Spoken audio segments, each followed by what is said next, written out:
الطاهري وأصحابه المنتجبين. خب الفصل الثاني في اعتبارات الماهیة وما يلحق بها من المسائل. Hop, bu üçüncü fasıldır, ikinci fasıldır. Beşinci merhaleden ki beşinci merhale demiştik ki genelde mahiyetle ilgilidir. Mahiyet ve mahiyetin ahkamlarıyla ilgilidir. Ve bu ikinci fasılda yine mahiyeti konu ediyor. Mahiyet hakkında zikredilmiş olan itibarlar. Kaç tane itibar, mahiyet kaç kısımdır? Ve bir de mahiyete ilhak edecek mahiyet bağlamındaki meseleler. Şimdi genel anlamda taksim biliyorsunuz bir şey kısımlandırılmak istenildiği zaman, taksim edilmek istenildiği zaman o taraftan bir ses geliyor. Şakir hocam herhalde onun şeyinden ses geliyor. Ben kapatayım. Hemen kapatıyorum. Evet. Tamam. Bir ses geliyor. Tamam.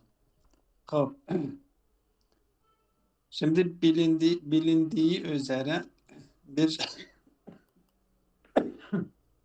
bir şey kısımlandırmak istenildiği zaman bir maksem vardır, kısımlar vardır. Kısımlar da genelde birbirinin kasimidir.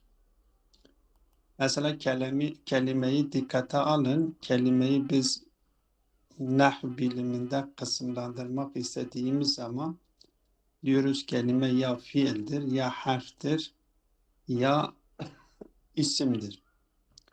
Doğal olarak kelimenin varlığı çünkü küllidir, kendisi küllidir, zihindedir.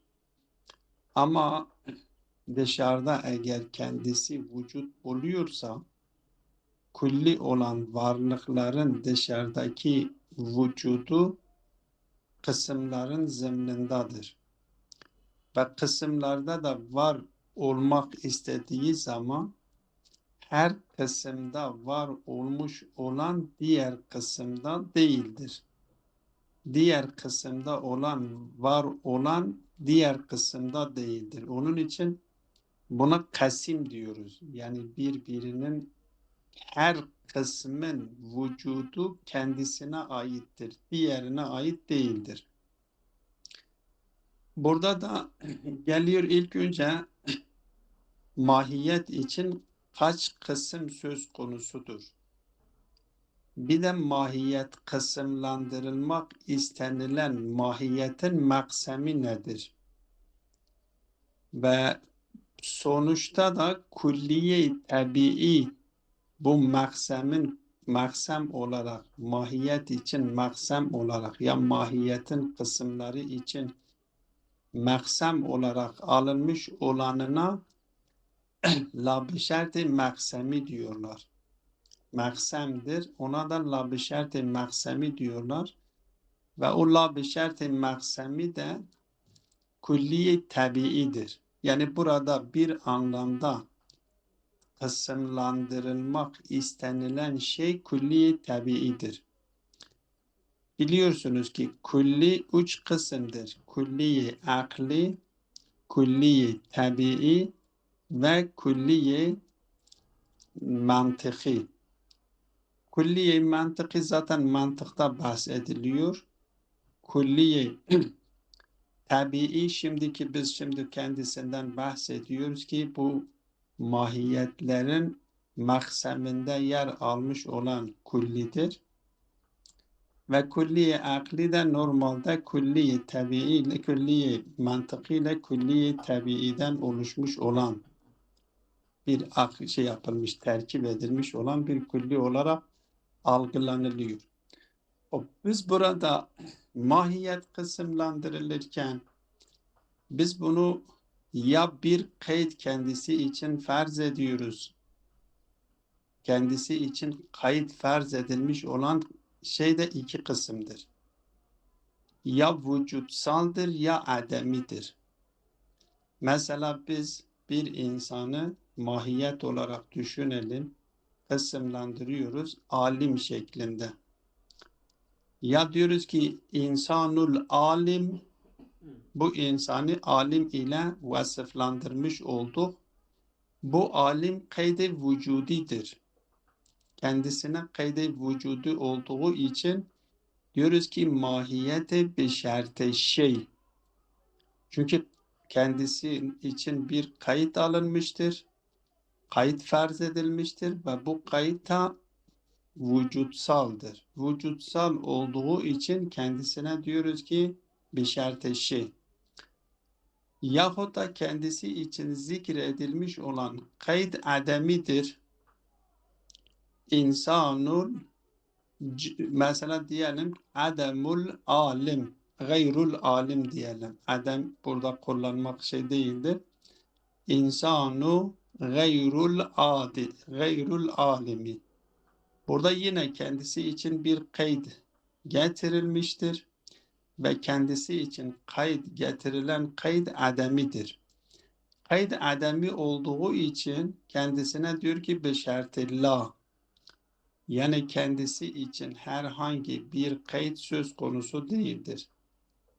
O sefer bu ikisinin şeyinde de bu ikisinin yanı sıra da hiç her ikisiyle uyum içerisinde olan bir mahiyet. Yine insan diyoruz ki yani o insan hem gayrul alim hem alim ile uyum içerisinde olan bir insanı düşününüz. Yani ne kaydı alim almış ne gayri alim almış. Biz bu kayıtları vücut için üzerinde el insanul mevcud, el insanul ma'dum. El insanul mevcud vücudi kayıttır, mevcut insan için kayıttır, kaydı adem vücudidir. Beşerte şeydir. El insanul mevcud el insanul ma'dum, ma'dum olarak kendisini aldığımız zaman kayıttır. Ma'dum da onun için kayıttır. Ama bu kayıt ademidir. Bir insan da düşününüz ki her ikisine münasiptir. Ne kaydı vücud almış, ne kaydı adam almış. Her ikisini alabilir niteliktedir. Buna da la-bi-şert diyoruz. Mahiyeti la-bi-şert. Bu üç kısma ayrılana da la-bi-şert-i maksemi diyoruz. Öyleyse la-bi-şert mefhumu iki tanedir. Bir la-bi-şert-i kısmidir ki bu la-bi-şert-i kısmi hem kaydı vücudiye şeydir, uyum içerisindedir. Vücutsal kaydla uyum içerisindedir. Hem ademi olan kayıtla uyum içerisindedir ama hiçbirisini daha almamıştır. Aynen bir mümkünün vücut ve ademe oranla eşit derecede olması gibidir. Nasıl ki biz mümkünü tarif ederken diyoruz ki mümkün selbu darureteyn, daruretul vücud ve daruretul adem ya mütesaviyun nisbe ilel vücud vel adem. Tabi mümkünde nasıl ki zihinde mütesavviyun nisbe ilel vücud ve ilel adem olarak alıyor isek burada da mahiyette mütesavviyun nisbe ilel kaydil vücudiyye ve ila kaydil ademiyye aynı mesafededir. Buna la bir şerttir. Yani bir kayıt herhangi bir kayıt almamıştır. Peki bu üç tane kısma ayrılmış olan maksem nedir? Diyor bizim zihnimizdedir, külliye tabiidir ve bu külliye tabiiye de la-bi-şert-i maksemi deniliyor. Bunu tarif ederken bu dört tane itibar, mahiyet için dört tane itibar zikrediyor. Dört kısım. Yani bir tane maksemdir elbette, üç tane de kısımdır. Bu her ne kadar bu la-bi-şert-i kısmi aldığımız şey de aynı şekilde o ya bir şerti şey ile dışarıda mevcuttur ya bir şerti adam ya bir ademle bir kaydı ademle dışarıda mevcuttur. Ama her halükarda dışarıda varlıkları aynen kelime gibidir. Bireylerinin zımnında mevcuttur ve her bireye ait olan kısmı da diğerine ait değildir. Çünkü eğer diğerine ait olmuş olsa iki tane sorun söz konusu oluyor. Bir kesir, bir vahidin kesir olmasına sebep oluyor. İki, mütekabil olan birbiriyle mütekabil olan vasıflarla vasıflandırılmış oluyor. Dolayısıyla her kısımda bulunan o maksem diğer kısımda bulunandan ayrıdır.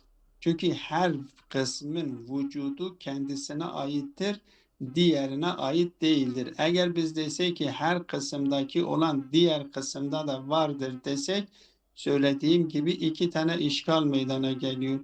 Bir işgal budur ki bir vahid kesir olması gerekiyor.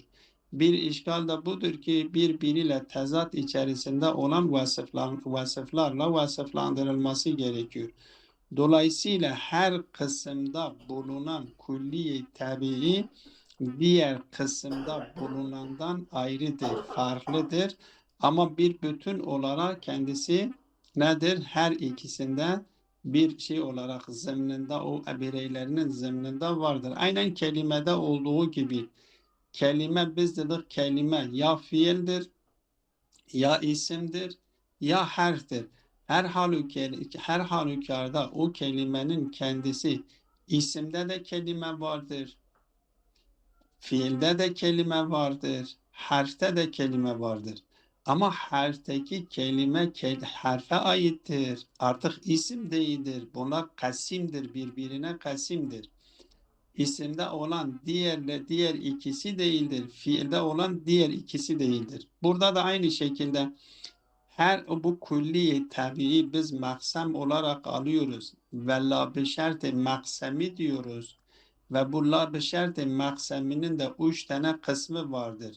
Bu 3 tane kısımlardan bir tanesi yine la beşerttir ki kendisi hiçbir kayıt almamış, hem vücudi kayıtlara hem bu ademi kayda almaya müsait olandır. Bu sefer bir şart-ı la o kayıt almayandır.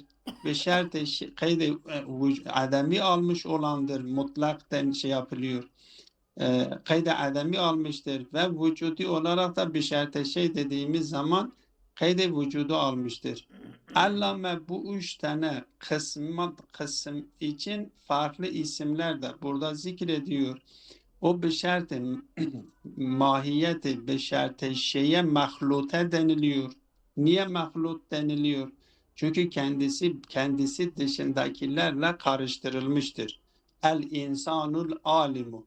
İnsan kendisi şey yapılmıştır, kendisinin ifade etmiş olduğu mefhum manası ile alim kelimesinin sözcüğünün ifade etmiş olduğu mana birbirinden farklıdır. Ama mistak olarak dışarıda birdir. El insanul katib aynı şekilde fark etmiyor.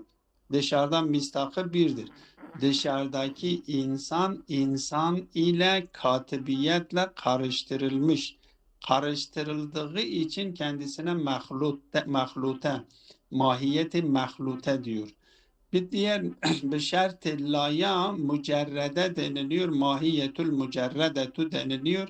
Niye? Çünkü orada kendisi sanki kayıt almamış. O la yani nef ediyor. Kaydı kendisi dışında başka bir şey kendisiyle karıştırılmamıştır anlamındadır. La beşerte mutlaktır. Niye mutlaktır? Çünkü hem beşerte la ile uyum içerisindedir. Hem beşerte şeyle uyum içerisindedir.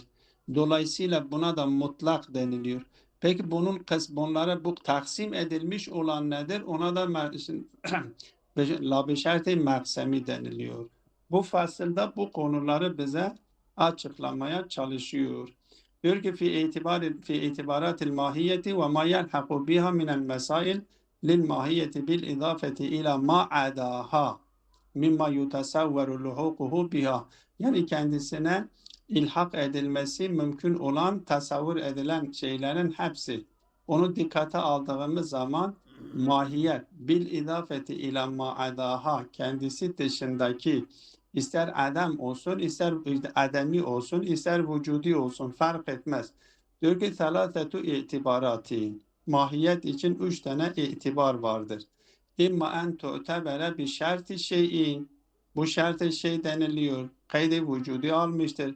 O bir şerti la, kaydı ademi almıştır. El insanul ma'dum, el insanul mevcud bir şerti şeydir. El insanul ma'dum bir şerti ladır. Yahut da el insanul alim bir şerti şeydir. El insanu gayrul alim bir şerti ladır. Yani kendisi dışındaki şeylerle karıştırılmamıştır. O la bir şerttir. La bu şert nedir? Yani bir şerti şey ve bir şerti la ile uyum içerisindedir. Bir şerti şey ve bir şerti la'ya oranla eşit mesafededir. Buna da la bir şert deniliyor. Vel kısmetu hasiretu. Elbette bu kısım, bu taksimi hasridir, aklidir.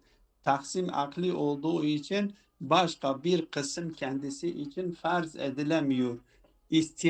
İstikrai değildir. Bu nedir? Hasri aklidir. Mesela kelimeyi biz kısımlandırdığımız zaman diyoruz ki kelime ya fiildir, ya harftir, ya isimdir. Ama bu hasri istikraidir, hasri akli değildir. Niye? Çünkü biz yani şimdiye kadar araştırılmış olan, yapılmış olan araştırmaya göre bu kadar kısımlandırılmıştır. Şayet birisi sonradan gelip bir kısım daha kelimeye ekleyebilir. Hasri akli değildir. Ama buradaki işte buna diyor ki bu hasri aklidir. Artık buna bir başka kısmın eklenmesi de imkansızdır. Emmel evvelu birincisi فَاَنْ تُؤْخَذَ بِمَا هِيَ مُقَارَنَةٌ لِمَا يَلْحَقُ بِهَا مِنَ الْخُصُوصِيَاتِ ki bunun kendisinde kayıt alınmıştır. Kendisiyle mukarın olmuş, kendisine ilhak edilmiş vücudi olan bir hususiyet almış. فَتَسْتَقُ عَلَى الْمَجْمُعِ kendisine kel insanil ma'hud ma'a hususiyati zeyd. Mesela insanı dikkat edin. İnsanı Zeyd'in hususiyetleriyle, özellikleriyle biz dikkate aldığımız zaman feyasuku aleyh bu insana kendisine hepsine denilir. Yani el insan Zeyd. Mesela nerededir? Zeyd için farz edilmiş olan özelliklerin hepsini dikkate alırsak diyelim ki Zeyd Elazığ'tadır. Zeyd uzun boyludur. Zeyd Elazığ'ta falan yerdedir. Ve Zeyd için zikredilen hususiyetlerin hepsi. İnsan demişiz ama Zeyd'in özellikleriyle birlikte insanı tasavvur etmişiz. O zaman buna ne deniliyor? Buna beşerte şey deniliyor. Ve emme thani ve en yüşterete ma'aha en la yekune ma'aha gayruha. Onunla beraber hiç başka bir şey söz konusu değil. Yani kendisi insan denildiği zaman kendisiyle beraber herhangi bir kayıt alınmamıştır. Ve hâzâ yutasavveru ala kısmeyni. Bu iki şekilde tasavvur edilebiliniyor. Ahaduhuma en yaksuren nezeru fi zatiha yani sadece zatı tasavvur ediliyor. Bizim dikkatimiz ona zatından munhasır olmuş, ona konsantre olmuş, ona odaklanmış. Ve enneha leyset illa hiye ve huve el muradu min kevnil mahiyeti bi şerti la fil mevahitil mahiyeti kema takaddeme ki daha önceki şeylerde de bahsedilmiştir ki bi şerti la deniliyor. Ki yani kendisinin dışında bir kayıt alınmamıştır. Sadece insan alınmıştır.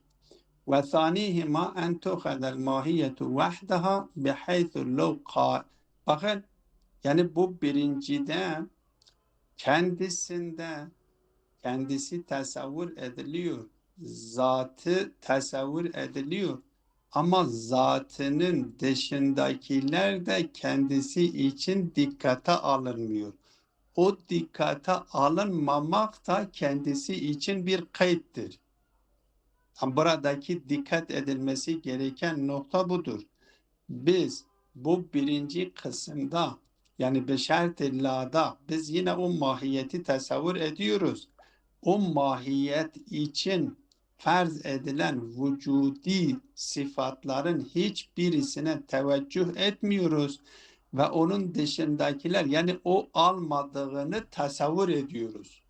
O almadığı vücudi kayıtların almamayışına da teveccüh ediyoruz.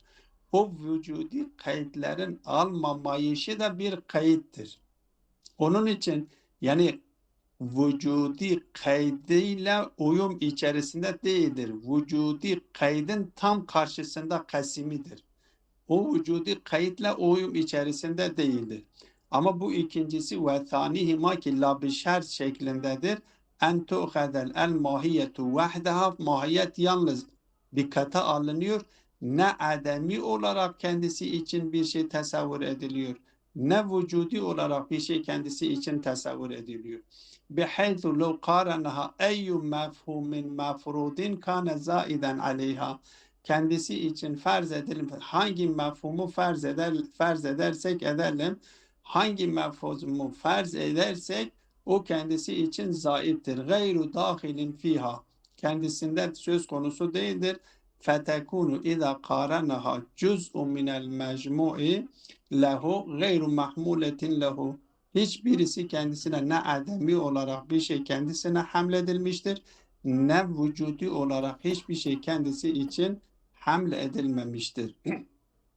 Ve emme thalithu fe'en la yüşterete ma'aha şey'un bel tu'khadu mutlakaten. Bu üçüncüsü de nedir? Diyor ki فَاَنْ لَا يُشْتَرَةَ مَا شَيْءٌ بَلْ تُؤْخَذُ مُطْلَقَةً مَعَ التَّجْوِيزِ اَنْ يُقَارِنَهَا شَيْءٌ اَوْ لَا يُقَارِنَهَا شَيْءٌ. Bu üçüncü meseledir. Üçüncü kısımdır. Üçüncü kısımda her iki hem bir şart-ı la ile mukarın içerisinde, uyum içerisindedir.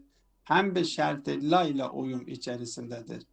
Fel kısmul evvelu huvel mahiyetu bi şart-ı şey ve tusemma el mahlute. والقسم الثاني هو الماهية بشرط الله وتسمى المجردة والقسم الثالث هو الماهية لا بشرط وتسمى المطلقة.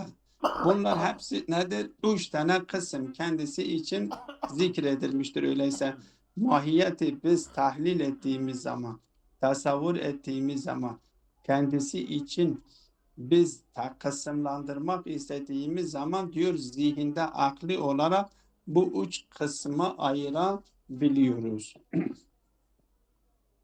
Vel mahiyetu leti hiyel maksemu lil aksami thelâfe hiyel kulliyyut tabi'i. Peki bunların bu üç tane kısmın maksemi nedir? Ki buna da la beşerte maksemi deniliyor.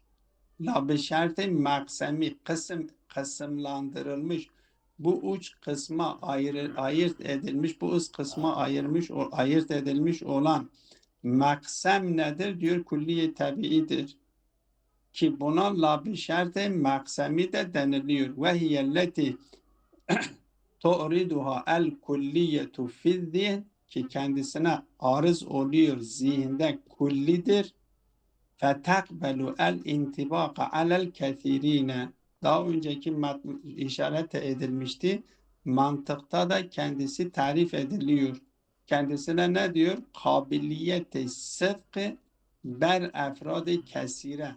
Yani birçok bireye şamil gelme, birçok bireyi kapsama yetisine sahip olandır. فَتَقْبَلُ الْاِنْتِبَاقَ عَلَى الْكَثِيرِينَ, birçoğuna intibak edilmesini kabul ediyor. Ve hiye mevcudetun fil harici. Bu kulli tabii dışarıda var mıdır, yok mudur? Sadece zihinde midir? Yoksa bu kulliye tabii aynı zamanda dışarıda da zihinde olduğu gibi, ki zihinde kulli ile vasıflandırılıyor. Zihinde olduğu sürece kendisine kulli deniliyor ve kulli ile vasıflandırılabiliyor. Çünkü o kabiliyet birçok bireye şamil gelme, birçok bireyi kapsama kabiliyetini taşıyor. Birçok bireyi kapsama kabiliyetini taşıdığı için kendisine kulli deniliyor ve bu zihindedir. Ancak diyor ki bu külli tabii dışarıda da mevcut mudur yoksa mevcut değil midir? Diyor ki dışarıda mevcuttur. ama kulli şeklinde değil. Müstakil olarak bu kulli dışarıda mevcut değildir. Belki kısımlarının zımninde bu dışarıdan mevcuttur. Ve hiye mevcudetun fil harici li vücudi kısmeyni min aksamiha. Biz lab-ı şerti taksim ederken, lab-ı şerti söylediğimi tarif ederken de söylemiştik. Lab-ı şert de kendisi zihinde mütesaviyyun nisbe ilel vücudi vel ademdir. Yani bir şart-ı şey ve bir şart-ı laya oranla o üçüncü kısım ki lab-ı şert şeklindedir. O bir şart-ı şey ve bir şart-ı laya oranla eşit derecededir ve onların bir kasimi olarak zihinde itibar edilmiştir. Ama dışarıda bu lab-ı şert şeklinde hatta kasim olan bile lab-ı şert şeklinde tasavvur ettiğimiz ya bir şart-ı la şeklindedir ya bir şart-ı şey şeklindedir. Hatta o kasimi bakın mefhum olarak bunlar birbirinden ayrıdır. Ama mistak olarak lab-ı şert ya bir şart-ı la şeklindedir ya bir şart-ı şey şeklindedir. Ama zihinde biz itibar ettiğimiz zaman zihinde her birisinin ifade etmiş olduğu anlam bir diğerinin ifade etmiş olduğu anlamdan farklıdır. La bir şertin ifade etmiş olduğu mana bir şerti la şeklinde değildir ve bir şerti şey şeklinde de değildir. Bir şerti şey şeklindeki olanın ifade etmiş olduğu mana ne la bir şert şeklinin ifade ettiğidir ne bir şerti la'nın ifade etmiş olduğudur. Ve aynı şekilde yani bu üç tane kısımdan her birisinin kendi ifade etmiş olduğu mana kendilerine aittir. Diğerleriyle hiçbir ortaklık yönü yoktur. Kasimdir. Birbiriyle kasim içerisindedir. Ama mistak olarak mesela aynen kitap mesela insanla katip gibi insan kelimesinin sözcüğünün ifade etmiş olduğu mana ile katip kelimesinin sözcüğünün ifade etmiş olduğu mana bir değildir. Veyahut da dün de işaret ettiğimiz gibi insan sözcüğünün ifade etmiş olduğu mana ile imkan sözcüğünün ifade etmiş olduğu mana bir değildir. Ama mistakta ise insan ile imkan birbirinden ayrı değildir, birliktedirler. Burada da aynı şekildedir. Her ne kadar bu üçü birbiriyle kasimdir, bir kasim içerisindedir. La beşert kasimi beşerte la beşerte şeydir. Beşerte şey kasimi beşerte la ile la beşertir. Yani bu üçü birbirinin kasimidir. Zihinde bunların her birisinin ifade etmiş olduğu mana diğerinin ifade etmiş olduğu manayla hiçbir uyumlulukları yoktur. Ama la beşert dışarıdan mistak olarak ya beşerti la iledir şey gibi imkanın insanla beraber olması gibi ya beşerti şey iledir. Mistak olarak dışarıdaki varlığı budur. La beşerti maksemi de aynı şekilde zihinde bu kısımların hepsinde vardır. Bu üç tane kısım ki zikretmişiz. Maksem her üç kısımda vardır. Ama maksemin dışarıda ya bir şerti la ile vardır ya bir şerti şey ile vardır. La bir şert şeklindeki kısmı sadece zihindedir, itibaridir. Dışarıdaki dışarıdaki hakikati yoktur. Dışarıdaki hakikati ya bir şerti la'dır ya bir şerti şeydir. Dolayısıyla bu külliye tabii ki la bir şerti maksemidir. Zihinde her üç kısımda vardır. Çünkü maksem bütün kısımlarında vardır. Ve kısımlarında olduğu zaman da her kısma ait olan o kısma aittir, diğerine ait değildir. Ama bu la beşerte maksemi dışarıda o üç taneden ikisinde vardır. Üçünde yoktur. Niye? Çünkü la beşert kendisi dışarıda da beşerte şey ya beşerte la zemininde vardır. Dolayısıyla külli tabii de dışarıda ya beşerte la şeklindedir ya beşerte la iledir ya beşerte şey iledir. Onun için diyor ve hiye bu külliye tabii ki la beşertin maksamidir fil harici li vücudi kısmeyni min aksamiha. O üç tane kısımdan iki kısım için vardır. La beşert kısmı için yoktur. Niye? La beşert kısmı da dışarıda beşerti la ve beşerti şeyinin zımnındadır. Yani el mahlutete vel mutlakete fihi. O kısımlardan ikisinde vardır. Elbette o mahlute de eğer hangisiyle beraber olursa, şeyle beraber la şartla olursa onunladır, la şartla beraber olmazsa onunladır. Yahut da biz diğeri şöyle de bu ikisini şu şekilde de anlayabiliriz. Her halükarda zihinde la şart vardır. Hop dışarıda bu ya beşerti şey şeklindedir ya beşerti la şeklindedir. Öyleyse burada da yine iki tane olmuş oluyor. O la beşerti mahsemi iki kısımdadır. Ben iki şekilde de farz ediyorum. Burada kendi allame bir şekline işaret ediyor.